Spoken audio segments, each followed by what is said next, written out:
The story of the RMS Titanic is often told through its design, construction, and tragic end.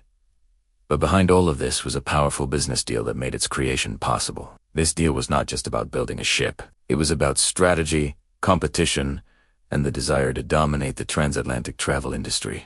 Understanding this business background provides a deeper perspective on why the Titanic was built and what it represented at the time. At the center of this story was the White Star Line, a company that had been operating passenger ships for many years. By the early 20th century, the transatlantic shipping industry had become highly competitive, with companies striving to attract passengers by offering faster, larger, and more luxurious ships. The White Star Line needed a strategy to stand out in this environment. This is where the International Mercantile Marine Company played a crucial role, often referred to as IMM.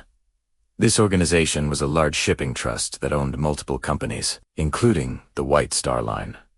The formation of IMM was itself a significant business move, aimed at consolidating power and resources within the industry. The relationship between the White Star Line and IMM created the foundation for the business deal that would lead to the Titanic's creation. With financial backing and strategic planning, the companies decided to focus on building a new class of ships that would emphasize luxury and comfort rather than just speed. This decision marked a shift in how shipping companies approached their business. The idea was to create ships that would attract wealthy passengers by offering an experience similar to that of high-end hotels. This approach required significant investment, as it involved not only building large ships, but also designing interiors that reflected the highest standards of luxury. The Titanic was one of the ships planned under this strategy. Another important aspect of the business deal was the allocation of resources. Building a ship like the Titanic required vast amounts of materials, labor, and time. The companies had to ensure that these resources were available and managed effectively. This involved coordination with shipbuilders,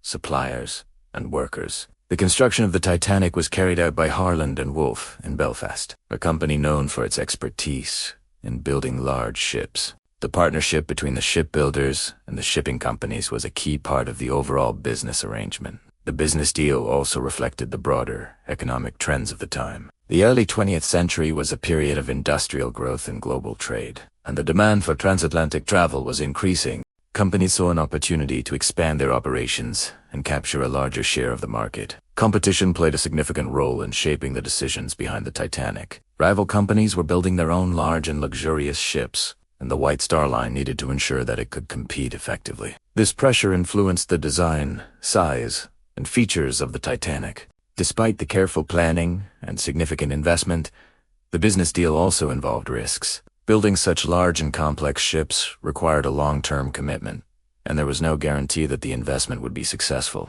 However, the companies believed that the potential rewards justified the risks.